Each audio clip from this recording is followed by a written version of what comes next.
Hey guys, Tyler here. For 5 seasons, the Apple TV Plus drama For All Mankind has fleshed out an intriguing alternate history based on the premise of what would have happened if the Soviet Union landed a man on the moon before NASA. In a previous video, I examined the world of For All Mankind, spanning the time period from its divergence in the mid-1960s up to the early 2000s. With the show's newest season having premiered in 2026, I feel like now is a good time to revisit some of the concepts I discussed in that video, as well as some new developments in the 9 years since the events of Season 4. And ultimately, today I'll pose the question, has For All Mankind's world building gotten sloppy? Let's get started. Before we dive in, I'd like to take a moment to talk to you about the sponsor of today's video, my Patreon. By becoming a patron of mine, you're not only supporting the channel, but you also get access to some awesome perks. There are 5 tiers, each with their own unique benefits. At the $2 per month level, you'll get your name in the credits of my videos, plus behind-the-scenes photos, patron-only polls, and special roles in my Discord, as well as ultra-high-resolution digital artwork like the maps from my videos where I chart the routes of various Starfleet ships. You can also read my Star Trek fan comic, Star Trek Endurance. At the $5 level, in addition to the previous rewards, you'll get exclusive monthly vlogs and occasionally extended cuts of some of my video essays. $10 gets you a follow on social media, if that's something you care about, plus a personalized thank you message in your Patreon inbox. At $25, you'll be credited as a top patron and get early access to all rough cuts and occasional script drafts. At the $50 level, I'll give you a verbal shout out in one of my videos. And at $100, well, let's just say at that point, I'm just grateful to have your support. Even if you sign up for the free tier, you can still follow some of my major channel updates. If you join as a YouTube member, you'll get similar perks, but not as much as on Patreon. Just go to patreon.com/OrangeRiver to sign up today. Now, back to the video.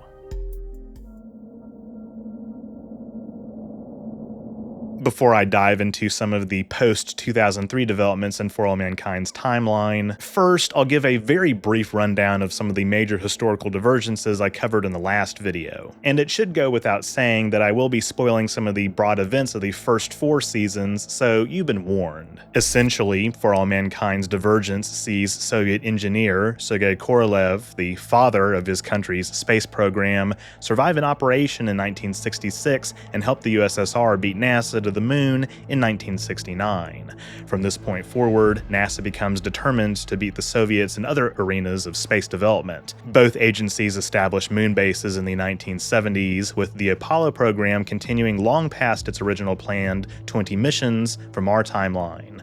The US withdraws early from Vietnam, and Richard Nixon loses the 1972 presidential election to Senator Ted Kennedy, who vows that the Soviets will not beat the US to Mars like they did to the moon.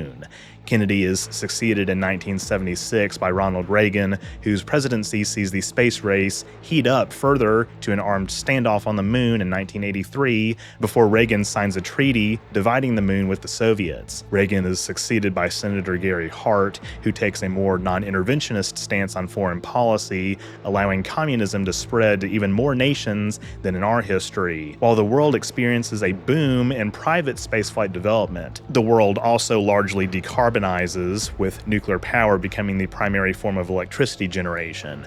During the presidency of Republican ex-astronaut Ellen Wilson, a 3-way race to Mars between NASA, the USSR, and the private company Helios more or less ends in a tie between the former two. And finally, during the presidency of Al Gore, Helios covertly conspires to direct the fictitious iridium-rich asteroid 2003 LC, aka Goldilocks, into Martian orbit, granting Mars technological superiority over Earth, much like in The Expanse.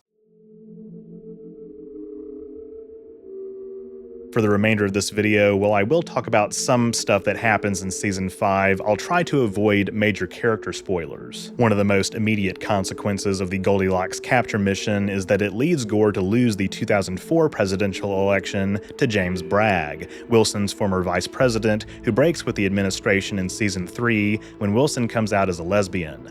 Bragg, a Christian conservative who opposes abortion and stem cell research, wins over Gore in a landslide. Bragg's victory is, of course, attributed to his success, tapping into the American public's anger over Gore's perceived prioritization of Mars over Earth, with Bragg's agenda popularizing the phrase, Earth first. Where have we heard something like that before? Well, I wasn't sure how the writers would handle Gore's re-election campaign. His loss does make sense, as the loss of Goldilocks will, as I alluded to earlier, have major consequences. Access to the asteroid's rich minerals would have jump-started another major technological revolution on Earth, benefiting billions of people, and the failure to seize this opportunity seemingly has similar repercussions on American morale as, well, losing the moon to the Soviets in 1969. Subsequent to the Goldilocks theft, North Korea is kicked out of the Mars 7 alliance, a treaty signed by Wilson and Mikhail Gorbachev in 1997 to ease Cold War tensions. The reasoning behind North Korea's expulsion is the accusation of assisting the Goldilocks conspirators, though Pyongyang vehemently denies this. In any event, the remaining parties, the United States, Soviet Union, Japan, India, European Space Agency, and a coalition of communist countries that includes Egypt and various Eastern European and Latin American states, renamed the alliance to the M6. North Korea goes on to establish its own separate base on Mars following the expulsion, building upon previous advances in spaceflight it had made using borrowed Soviet technology. Of course, North Korea isn't the only entity to establish a separate presence on Mars. As a response to the M6, 8 other countries, Brazil, China, Malaysia, Nigeria, Pakistan, Saudi Arabia, South Africa, and Thailand, form the Independent Spacefaring Nations, or ISN. Interestingly, the map of ISN and M6 countries shown in The Next Giant Leap bonus video actually depicts Yugoslavia as having broken up into its constituent 7 successor republics, as in our history. But I'm unsure if this is an error or not, given the Yugoslav wars were, in large part, a knock-on effect of the revolutions of 1989 that do not happen in For All Mankind's timeline, since the USSR cracked down harder on the Polish Solidarity Trade Union in 1980. By the way, this means that in their world, Cyberpunk 2077 would not have gotten made, so can we really say it's a preferable timeline? I'm kidding, of course. Or am I? In any case, I find the specific makeup of nations in Eisen and the M6 to be particularly intriguing. In a way, these alignments represent sort of a new frontier of Cold War tensions beyond the Earth-based military alliances of the mid-20th century, like NATO and the Warsaw Pact. We already learned by the 4th season that the Cold War has essentially died down by the early 2000s in For All Mankind. Events precipitating this obviously include the 1983 partition of the Moon and the signing of the original M7 Charter, as well as a handshake in space between an American astronaut and Soviet cosmonaut, which happens years after the real joint Apollo-Soyuz mission of our timeline. And this new Cold War between the M6 and Eisen naturally mirrors renewed tensions between the US and Russia, as well as increasing tensions between the US and China in our 21st century. Now, I say new Cold War, but just like in real life, this is strictly not a competition between capitalism and communism. Like I mentioned a minute ago, the M7 and subsequently the M6 consist of both capitalist and communist countries, as does Eisen.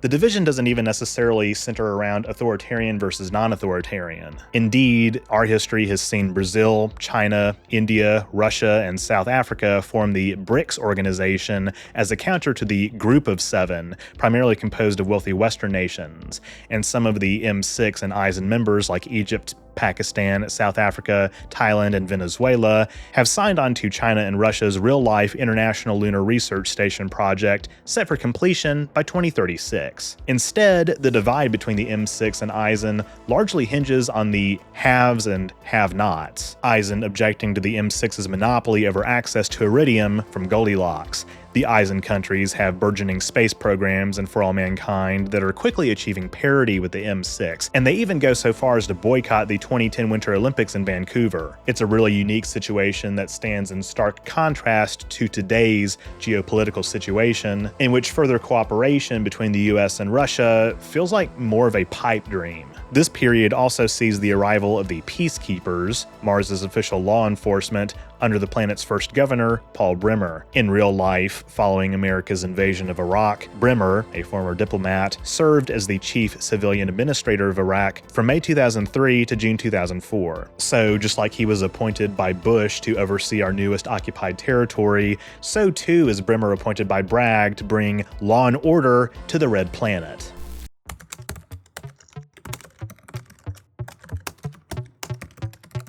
The Peacekeepers aren't the only American export to the rest of the solar system. In addition to the M6-affiliated Happy Valley Institute of Education, Domino's and Starbucks operate locations in Happy Valley's Market District. And as we learn in the opening news spiel of Season 5, Blockbuster Video opens its first franchise on the moon in 2007.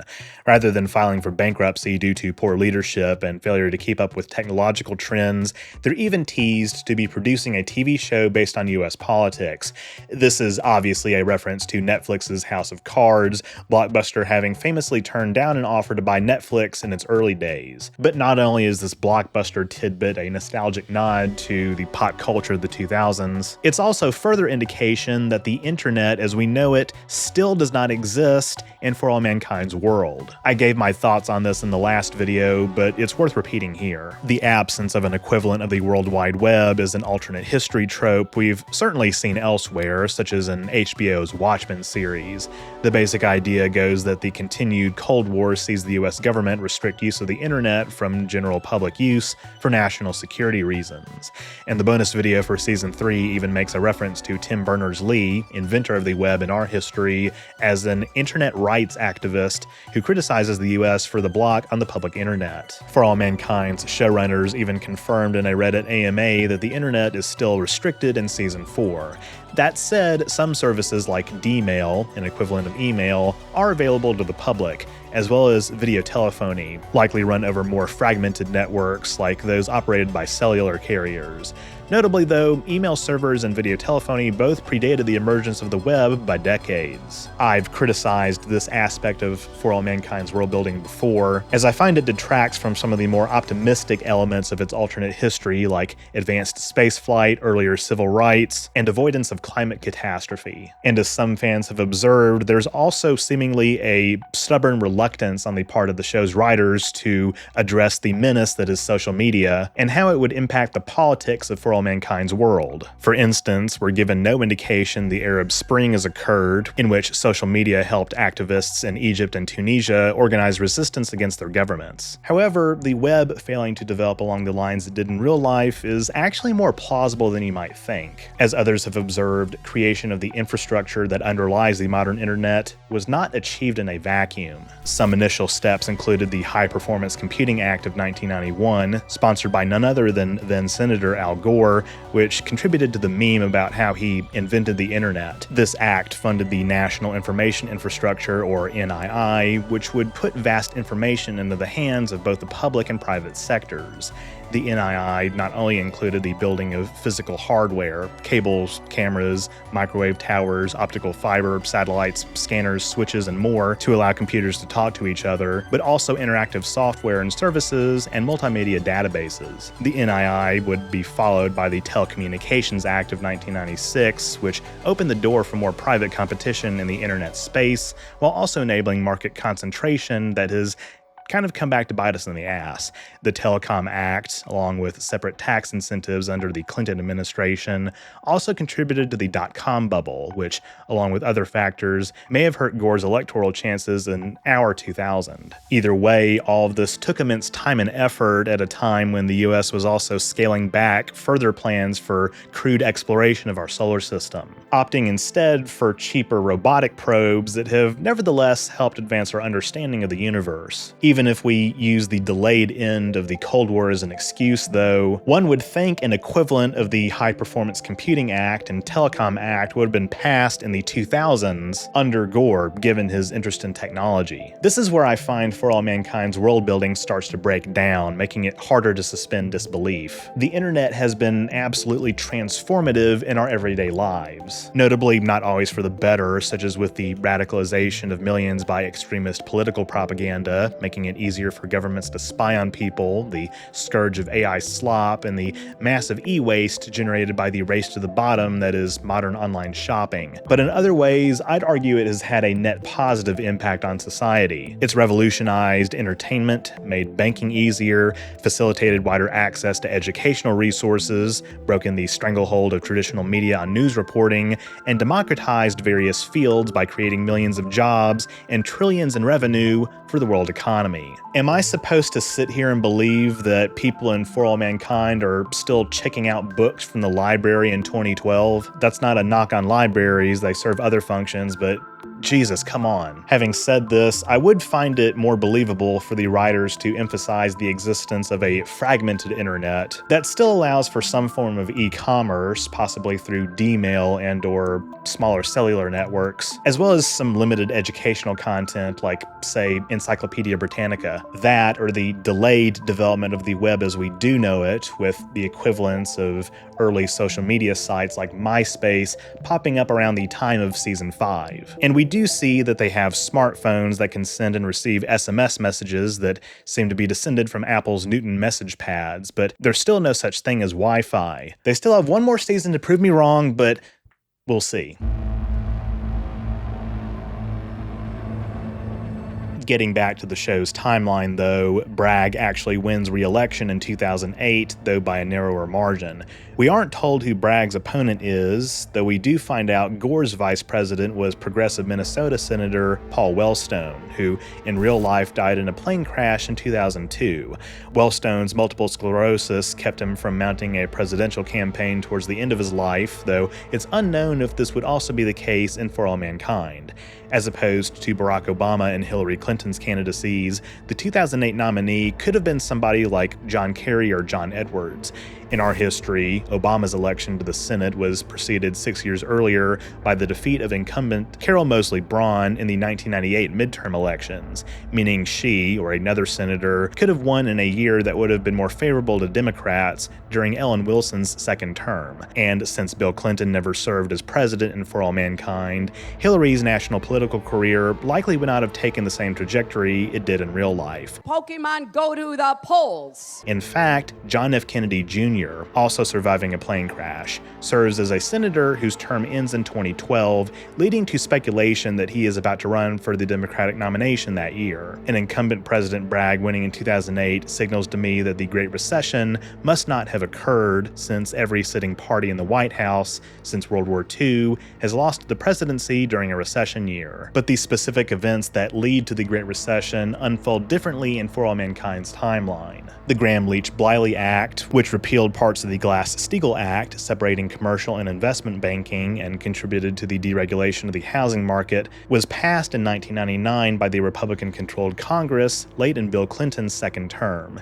Even if such deregulation were delayed until after, say, a Republican victory in the 2002 midterms, the iridium boom among the M6 nations from the Goldilocks asteroid has led to a financial boom as opposed to America's economic languishing in our 2000s. But spending on Mars infrastructure leads to inflation, with which middle-class wage gains cannot keep up, resulting in cost of living protests amidst a recession in 2012. Speaking of that new Mars infrastructure, let's talk about it. Among the new developments is radiation shielding to help protect Happy Valley, consisting of 17 towers rising 100 feet above the colony.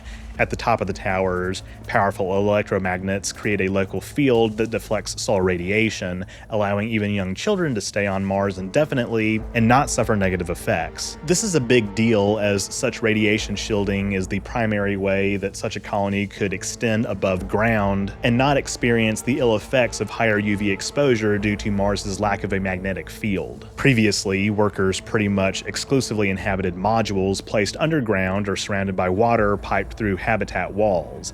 The latter is actually a key component of many proposals for an interstellar spacecraft designed to protect from cosmic rays.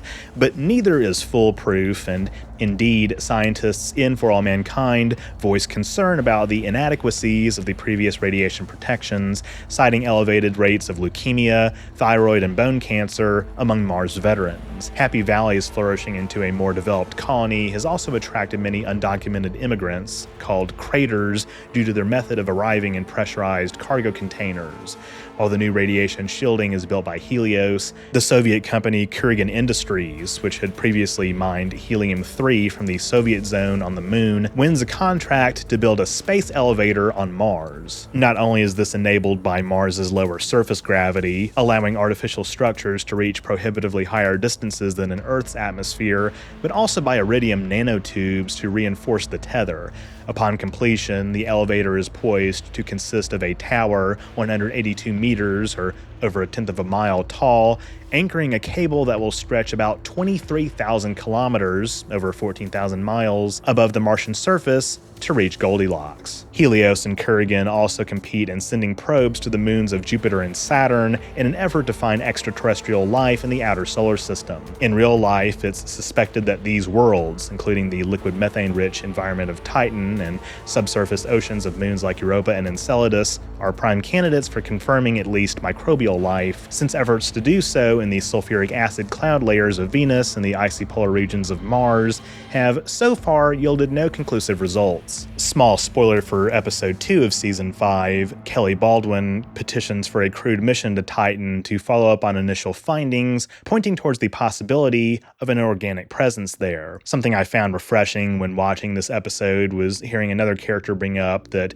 protocol dictates sending probes first, humans second. This struck me as a less insulting version of the same mantra used to justify canceling the Space Exploration Initiative, which would have seen the establishment of a moon base by 2010, in favor of more robotic exploration under Bill Clinton's NASA administrator. As a matter of fact, human and robotic explorers have always worked in tandem, even since the 1960s. Favoring one over the other entirely, despite the cost-saving measures, has always been a mistake in my opinion. It's part and parcel of the obsession with cutting the deficit that both parties in the US have had since the end of the Cold War. But notably, For All Mankind's timeline avoiding the collapse of the Soviet Union has been one of the major factors enabling them to take bolder steps in depicting accelerated human space colonization.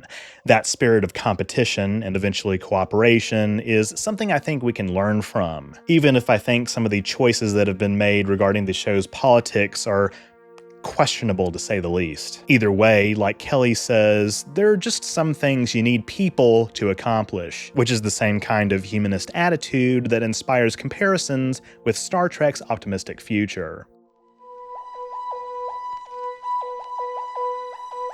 But before I end this video, I still have to answer the question, has For All Mankind's world building gotten sloppy? Well, you definitely have to squint to make some of the changes make sense. There's definitely a lot of wishful thinking going on when it comes to stuff like America embracing a more restrained foreign policy, since the benefits of nuclear power plants notwithstanding, we still use oil for other things, and the fossil fuel lobby and military-industrial complex just not finding a reason to stay involved in the Middle East is certainly idealistic. And the internet thing is also not exactly how I think things would play out either. And it's one reason I can't say I'd particularly care to live in For All Mankind's universe. But given this is a Ronald D. Moore show, I don't think For All Mankind was ever supposed to be a unilaterally positive alternative to our timeline.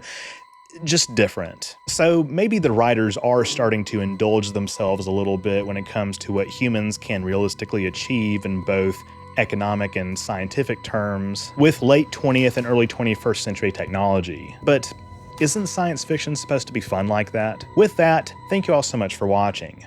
If you enjoyed this video, be sure to leave a thumbs up down below and don't forget to share it. That stuff really helps me out. If you haven't subscribed yet, be sure to do that as well so you don't miss future uploads, and click the bell icon to receive all notifications.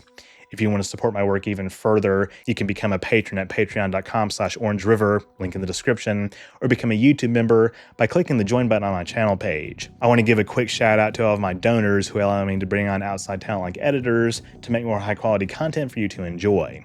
By becoming a patron or member, you can also get access to awesome perks like behind the scenes photos and videos, patron and member only polls, name in the credits, merch discounts, and more.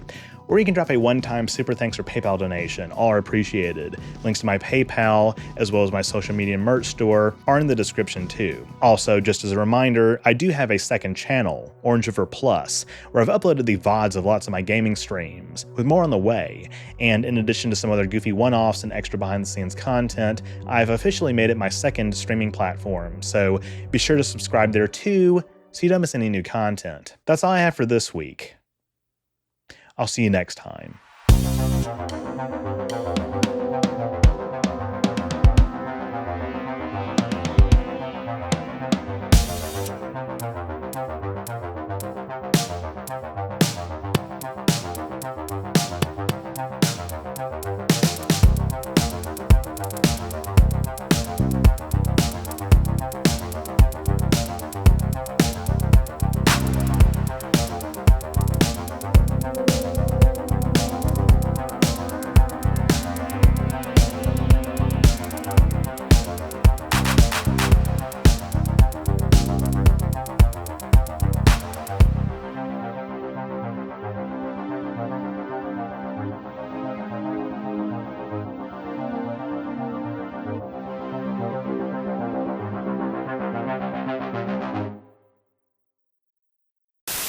Do you like merchandise? If so, head on over to the new and improved OrangeRiver merch store. That's right, OrangeRiver is now officially on Spreadshop. I've got a bunch of awesome new designs, including All the Way Down, All the way. Vape God,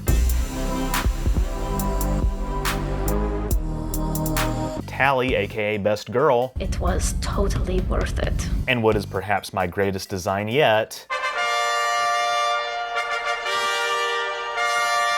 I love being married to my husband. Plus, I've got some of my classic designs like OrangeRiver Arrowhead, N7, and more. And there are even some new products like OrangeRiver hats. That's right, OrangeRiver hats now exist. Visit the link in the description to get discounts and other special deals on items from my store.